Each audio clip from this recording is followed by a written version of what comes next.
Hello বন্ধুরা, welcome back to my new blogs. তো বন্ধুরা, আমি শান্তনুকে আর পচাইকে নিয়ে চলে এসেছিলাম আমার কাকা ছেলেটাকে।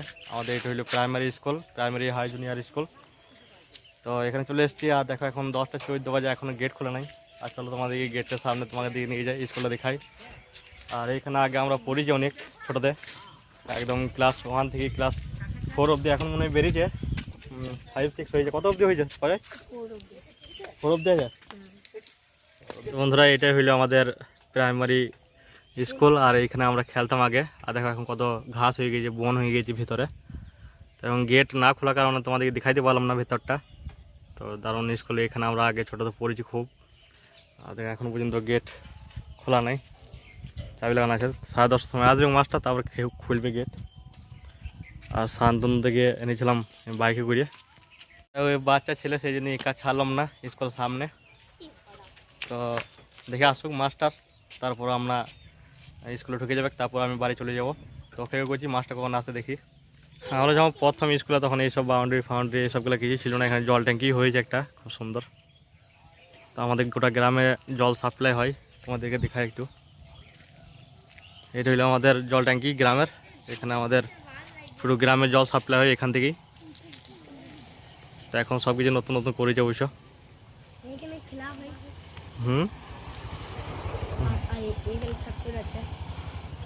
তো বন্ধুরা, লাগাতার বৃষ্টি হওয়ার কারণে ছাগলগুলোকে মাঠে দিতে পারছি না। আর মাঠের অবস্থা তোমরা তো দেখতে পাচ্ছ, আমি আগেও দেখেছি, দেখো।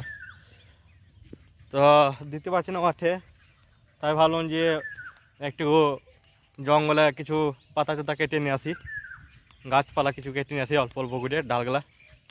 তো এখন বেরিয়ে গেলাম কাস্তে হাতে করে, দেখি কি কাটা যায়, তো যা ঝুপ জঙ্গল, সেটাই চিন্তা যে কী কাটবো। ভয়ও লাগিয়ে, ঝুপ জঙ্গলটা এখন জল হয়েছে, সাপগুলো সব বেরিয়ে যাবে। তো সেই জন্যই একটু ভয় ভয় লাগছে, কিন্তু তাও তো কাটতে হবে না, ছাগলগুলো না খেয়ে আছে। তো চলো কিছু পাতা কিছু ডাল টাল কাটি, তারপর তোমাদেরকে দেখাবো বাড়িতে নিয়ে গিয়ে। কারণ একা ভিডিও করা একটু সমস্যা হবে, তো সেই জন্য ভিডিওটা করবো না। আর ডালগুলা কেটে নিই, তারপর তোমাদেরকে একদম ঘরে গিয়ে দেখাবো। আর এদিকে কত ডোরা, দেখো মাঠের মধ্যে ডোরা থাকে, কিন্তু মাঠে জল থাকার কারণে ডোরাগুলা মানে পাহাড়ে চলে এসছে, উঁচু জায়গায় চলে এসছে, শক্ত মাটিকে। তো তোমাদেরকে দেখাই। তো বন্ধুরা দেখো কত ডোরা, দেখো এখানে শুধু অল্প নাই, প্রচুর পরিমাণে ডোরা। যদি একটা ডোরা কাউড়ে দিয়েছে না, তাহলে কিন্তু রক্ত বের করে দেয় এরা, এমনভাবে কাটে, মানে এমনভাবে কামড়ায়। দেখো প্রচুর ডোরা, দেখো কত ডোরা, দেখছো কত বড় বড়। তো বন্ধুরা, এখন দেখতে পাচ্ছ বৌদি কাঁঠাল ভাঙতে গিয়ে দেখো কি অবস্থা করলো। কাঁঠাল গাছ সব ভেতরে কিন্তু রয়ে গেছে। বৌদি একটি ভুল কাজ করেছে, সেটা আমি বলতে চাই। বৌদি এরমভাবে উপর দিকে তুলে নাই, এরমভাবে উপর দিকে তুলতো প্রথমে, তাহলে কিন্তু সব কিছু বেরিয়ে যেত ঠিক সহজেই। কিন্তু এখন দেখো কি অবস্থা বৌদি করে রেখেছে এখানটা। আর কাঁঠালের কোঁয়াগুলা বের করেছে খালি, দেখো সব একদম ঘেটে কাদা। আর খাওয়া যাবে শুধু এই বীজগুলা, আগুনে পুড়িয়ে খাওয়া যাবে।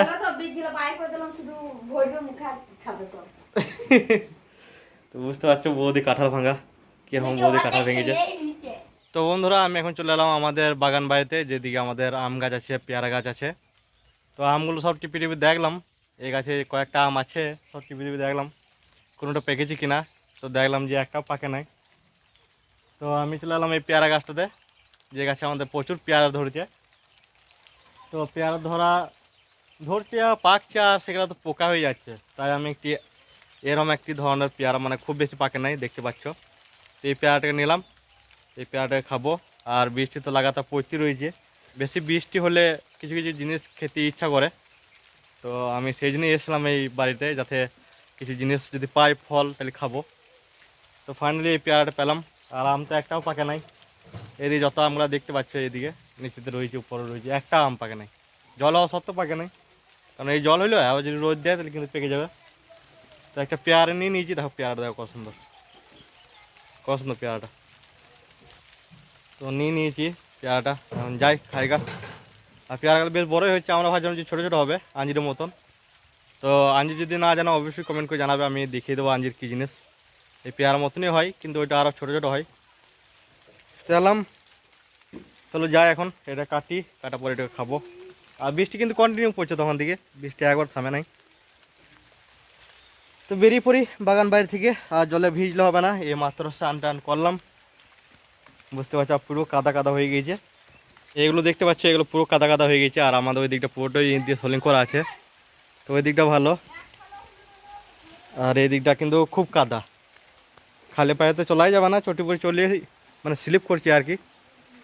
তো দেখতে পাচ্ছ আর বৃষ্টি কিন্তু কন্টিনিউ পড়ছে, দেখতে পাচ্ছ কিনা বুঝতে পারছি না, তবে বৃষ্টি কিন্তু পড়ছে। চলে এলাম বাগান বাইরে থেকে, ওই দিকটা আমাদের পুরোটাই ফলের গাছের ভর্তি, যে কোনো ফলের গাছ ওই দিকটাতেই পাবে। তো বন্ধুরা বৃষ্টি হলে এই বৃষ্টির মধ্যে খুব সুস্বাদু খাবার খেতে ইচ্ছা করে। আর আমি এখন নিয়ে বসে গেছি, দেখো কী কী খাবার।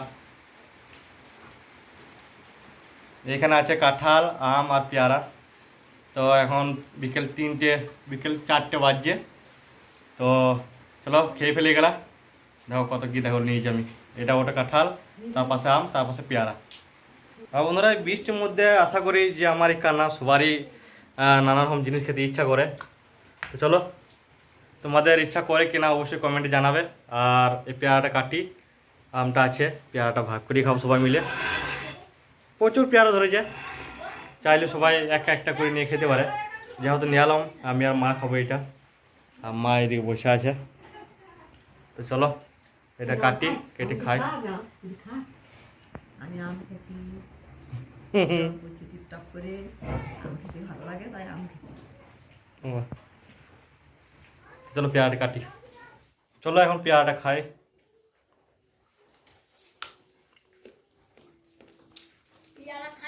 দারুণ টেস্ট। তো বন্ধুরা আজকে ভিডিওটা এখানে শেষ করছি, দেখা হচ্ছে নেক্সট ব্লগে। চ্যানেল নতুন চ্যানেল সাবস্ক্রাইব করো, লাইক করো, অবশ্যই একটি শেয়ার করে দেবে। Bye bye.